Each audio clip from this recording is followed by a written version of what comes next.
Alright, so good afternoon everyone. First of all, I would like to welcome and thank all in attendance for taking some time and coming.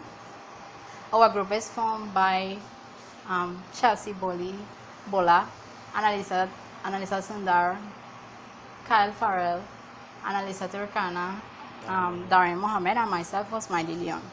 We are here to train you and help you become more familiar with the aspects of home gardening and how you could make your grow box more successful.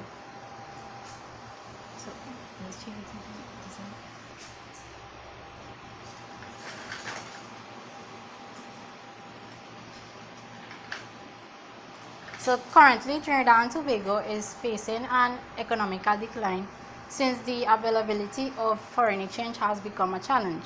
From this limited amount, a percentage is being used to purchase and import food items. However, our country only grows a relatively small amount of the food items required by our citizens. And as a result, this project aims to educate our citizens in developing their own home garden. And by doing this, would therefore conserve this limited amount of foreign exchange being spent on the crops, as well as save money and encourage the members of the community to grow healthier food supplies, locally produced goods. And also by implementing this home garden, it will allow members of the community to improve local food security as well as reduce the personal food bills, and by extension allow Trinidad and Tobago to move closer to self-sufficiency. I will now introduce you to Chelsea Bola, who would further expand on home gardening. Thank you very much. Hi, good day. I would be talking about a little bit what is a grow box. A grow box is a partially or fully enclosed system for growing plants. Grow boxes are used for numerous reasons, but the main reason is for growing in limited spaces.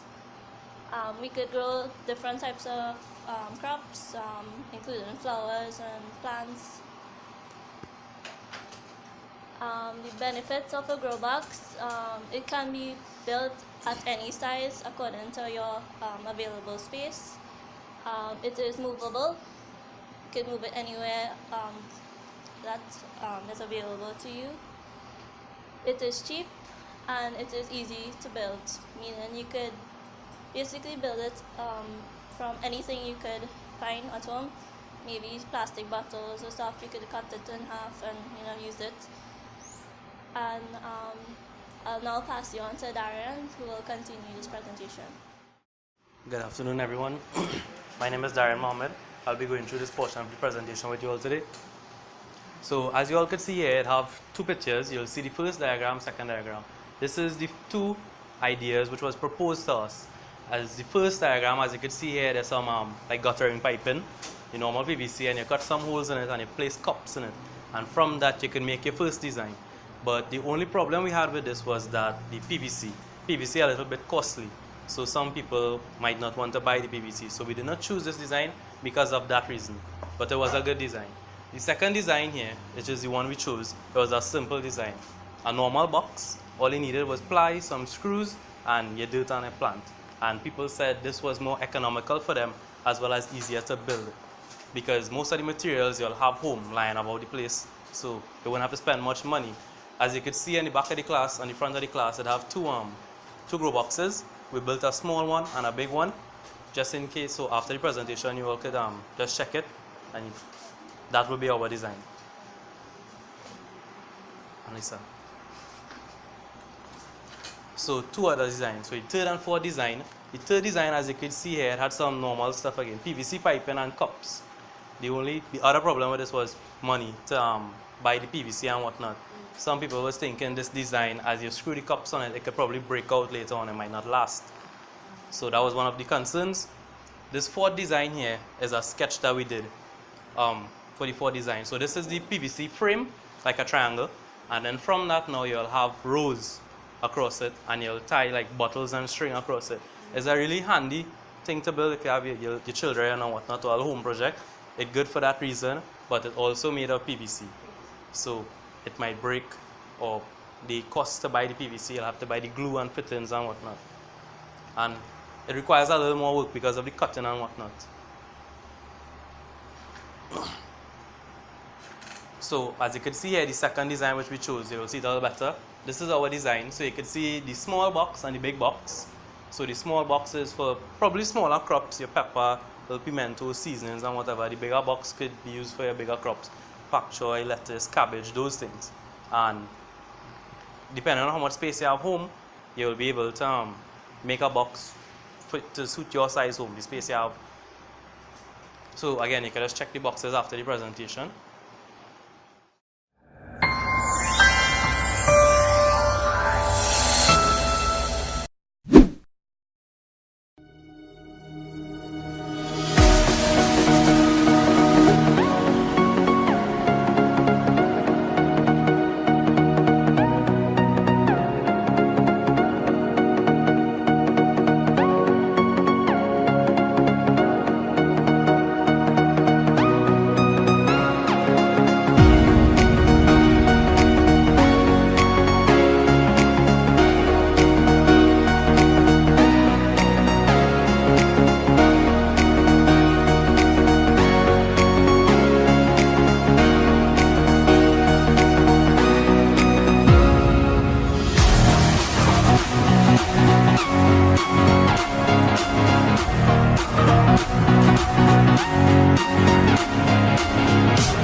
That oil bit, boy. That's mine? No, that man. I don't know. Oh, design you with or? No, that oil bit.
guys, so that was a little video of what we had to do to build the Growbox. So just to continue, we have some advantages and disadvantages of this design. The advantages are the cost. As I was saying before, you won't have to buy a lot of the materials. A lot of things you have home already, so you can build it from that. What to grow, depending on the size of the boxes. You have a big box, small box, however convenient for you. If you realize you spend a lot of money on peppers or cabbage or whatnot in the market, that might be something you could grow home. The space, you could build the Growbox to any size that you want, depending on the amount of space you have home. Some of the disadvantages, well, as you can see here, some of these boxes are pretty big, so when it is you fill it up with your dirt and whatnot, it will be heavy to move. So if it is you build a big one, you might have to stay in one place.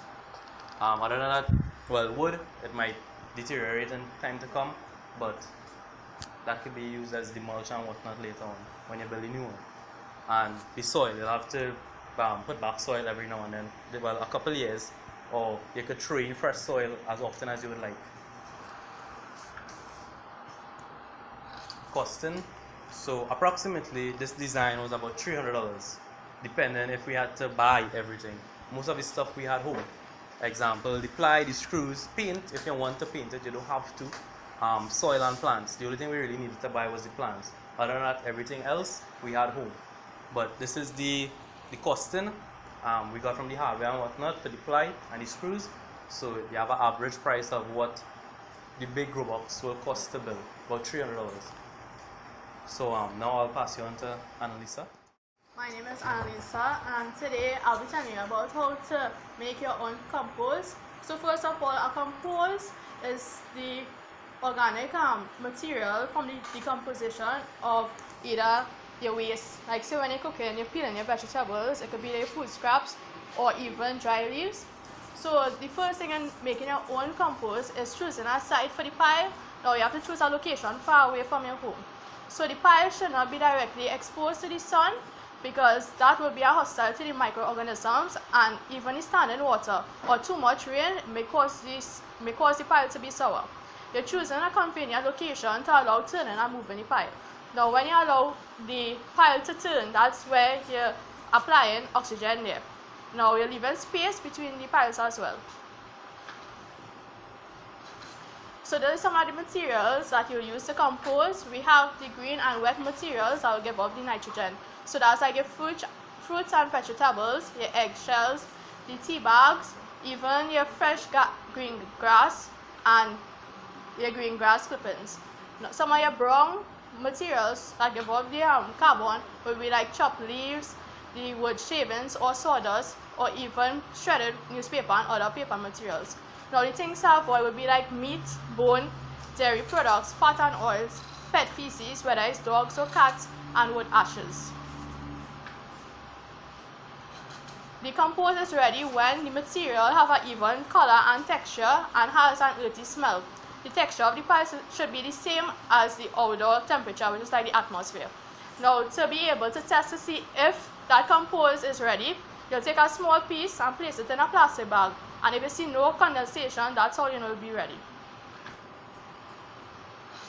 How to use your own compost. So use it for mulch for garden, like for your fruits and trees, as top dressings for your flowering plants, for soil improvement, which helps changes the structure of the soil itself, where it enhances the moisture retention, improves drainage in the clay soil, and even attracts earthworms. How to choose your crops wisely. First, you'll have to label different areas around your house, such as wet, where you have most amount of water, dry, where you have little amount of water, shady, such as fruit trees, or even by a neighbor whose fruit tree is probably on your side. A fence, well, basically a fence that keeping you and your neighbor apart, and even your soil. Now you list the crops which you consume daily, such as like lettuce, peppers, and so on. Now you're matching these crops with the areas identified above. So these are some of the common crop combinations. So together you plant like pigeon peas, corn, cassava, lettuce, yam, bhaji, pumpkin, tomatoes, cauliflower and okra, watermelon, pepper, cabbage and sorrel, and corn, okra, tomatoes, cabbage and beans. And I'll pass you on to Kyle. My name is Kyle Farrell, and I will be presenting to you planting plants and pest control. Now, plants such as scythe, bandania, dasheen and edos can be replanted or regrown as long as the stem remains intact after being purchased or bought. However, for scythe and bandania in particular, the stems must be placed inside a bowl with a napkin at the bottom and watered daily until it begins to sprout out again, after which it can be resown into the ground and grown again. This is just some by the way information for you as you embark on this home garden lifestyle. Now, after all that, determining your design, buying materials for your design, building your design, planting your crops, and as well as buying your crops, and as well as making compost, all of that work and effort would be for naught if you allow pests to come and invade your garden. Now, there are several different types of pest control. There's cultural pest control, there's biological pest control, as well as chemical pest control. I shall be explaining to you cultural practices first. Firstly, weed control, basically removing the weeds from the garden because they are a natural environment for pests to thrive in. Next, we have mixed cropping, which is basically taking different types of seeds and planting it in one area to, as some people say, confuse the pests. It works on pests such as cucumber worms.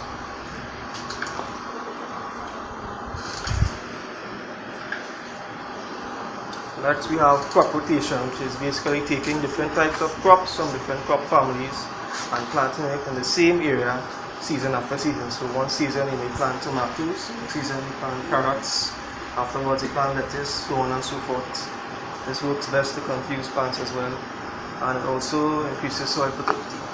Afterwards, we have chicken wire placement, which is fencing chicken wire across your garden to prevent large pests from entering. Some of you may have dogs, rabbits, pets, large pets like that at home that will invade and stomp around the plants and even defecate to contaminate your soil. So this is a perfect measure to prevent this from happening. Molding and mulching. Now these two are some of the most basic types of pest control, although not the most effective. They still do their parts in preventing pests from entering your garden. Molding is basically taking a mound of soil and placing it around the base of your plants. Mulching is doing the same except we use dead organic material such as dry grass to cover the soil around it. Alright, biological control now. This is basically initiating all-out insect warfare in your garden by allowing predatory insects to attack the pests that invade your garden. Now, most times these predatory insects don't attack your plants. However, if they are agitated, they may attack humans. Example of these are wasps. Now, there are lots of harmless predatory insects out there, such as ladybugs, which attack mites and thrips. There are also prey mantises, which attack grasshoppers. These can be maintained in the garden using insecticides. However, they are difficult to find in certain areas, and most times the only place to get them is online, which is rather expensive. Which is why some people consider biological control to be the least common of all the pest control practices. Lastly, we have chemical practices. Now, when you think about chemical practices, you might be thinking about the pesticides you could buy in the grocery or the plant shop, which sometimes or most of the time they contain harmful chemicals, which when used on crops and eventually ingested into the human intestine will cause damage over several years to come. This is why I shall be presenting you several chemical pesticides you can make at home, some of which use plants you could grow in your own garden. Firstly, red pepper, which we call hot pepper here in Trinidad. You can grind up a handful of that into dust and sprinkle it around the stem of your garden or crop, to deter ants and other pests. Similarly, you can use the same with garlic. Use 1 crushed bulb of garlic, 1 liter of water, and 1 tablespoon of liquid soap. Mix that, and it works just as well as the red pepper. Even better when they work together. And not best to use it on legumes because the smell tends to linger over time. Now, if you're really devoted to this cause and you have the paper to do so, you can take 1 liter of milk, 9 liters of water, and spray that. Mix it, spray it 10 days in a row. Protect against spider mites as well as caterpillar eggs. Wood ash can be used in the dust form, soap form to protect against earworms, mites, stink bugs. Also, if it is used as mulch, it can defend your crops against slugs and snails. Lastly, we have seasoned herbs such as thyme and ginger, which are natural deterrents to certain pests, for most pests actually. If you wish, you could like fence them around your most protective or your most precious plants if you want to create a kind of like a wall, a barrier to prevent them from entering your garden. Now I shall pass you on to Anna. No, Rafi, sorry. I'll be talking about fertilization and fertilizing your plants. Now there's a wide variety of fertilizers. Most two common types. You have your synthetic fertilizers made from chemicals from petroleum products, and you have your organic fertilizers as like your compost and your mulch. Right, this is how your organic fertilizer could be mixed with your manure. You have the NPK, that's some of the grain salts that can also be used. I would prefer use the organic fertilizers because they are much safer to use and they provide a lot of nitrogen to the soil, and also the plants need nitrogen, so the plants could get a wide helping or serving of nitrogen. Next we have weed management. Not that type of weed, this type of weed. Right, weed management, that's like you have your nut grass and stuff like that. We could suck the life out of the plants.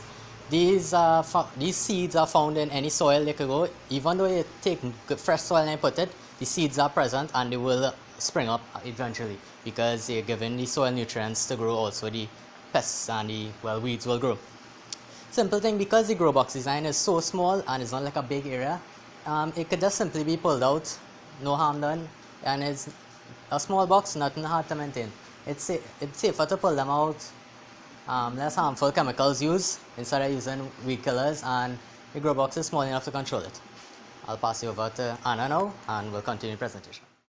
Today I'll discuss some tips for you to grow your own home garden, right? If you choose to do so, right? So the first thing you want to do is choose a spot to set up your grow box. So you need to consider space, right? So you won't go and choose an area where you have limited amount of space. Security, you want to make sure that you protect your plants from any animals such as dogs and whatnot, right? So I'll give all you a story now, right? My dog ate a pak choy from one of these boxes here. So we had to like replant them. So you don't want that happening to you, right? So you want your plants to be easily accessible, meaning you could fertilize them, water them easily, right? You want to ensure that they have proper drainage, meaning if your plants get too much water, sometimes the roots could rot and your plants will die, right? So you don't want that happening. Then you want to manage your crops, right? So you should observe them daily, not when you're passing to go to work and you remember. You want to water them as needed, not when you remember to, right? You want to fertilize them regularly, monitor for any pest or disease, top up the boxes occasionally, that's with soil, and harvest them on time. That's your crops, right?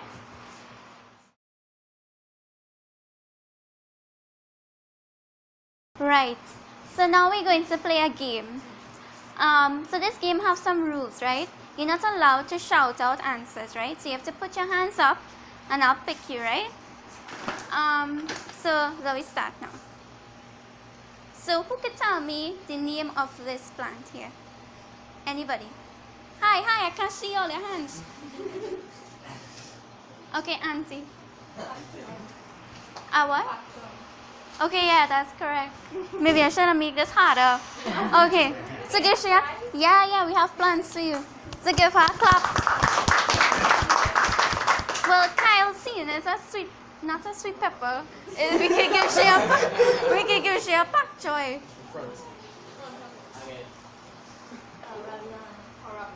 Okay, look. Okay, good. Right, so moving on. Who can tell me what this is? I see no shouting. Who invited this uncle? Right. Yeah, it's a tomato. So we have no tomato plant, right? So we just substitute. Oh, look, Rafi, bring a tomato plant. That's my uncle, so we can get some apples. We'll give him a clap now. Okay, good. Okay, so next. Who can tell me what is that? Put up your hands, right? Auntie? We get 2 names. Okay, I don't think we have a bygone, or Ravi having all these secret plans coming out now. Did not let her take a picture. Oh. Yeah, okay. Okay. Yeah. Okay, next. Okay. Next one, yeah? Okay, tell me what that is. No, you don't win already. Auntie, yeah? That's okra. Yeah, that's an okra. Okay, good. Ravi, you have that or? Okay, we don't have that. So we'll give our next other plans. Okay, the person outside.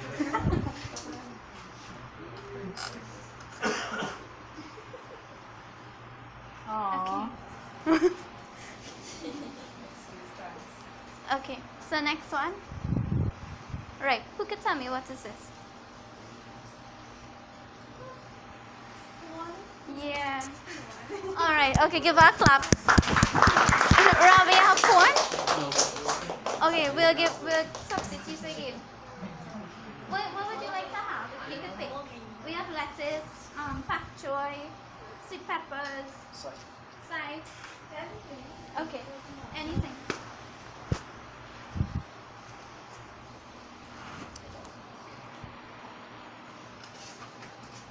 Okay, next. So this is like a bonus round now, right? So these questions here was based on what we talked about earlier. So if all is sleep away and thing, all are going to win nothing, right? So the first question is to name one of the benefits of having a home garden.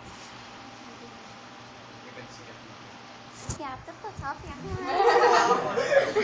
Oh, wait for me to call you. Right, let me hear you now. You can see it more. Right. Okay, give him a clap. Use this one. Okay. What you want from there? You want your mom make you pak choy? You do pak choy? I'm still young. That's Okay. So you want something to season your chicken? yeah. Okay, good. Alright, nice. So next question now. What type of plants grow well together? Annalisa, talk about that. Okay. One more.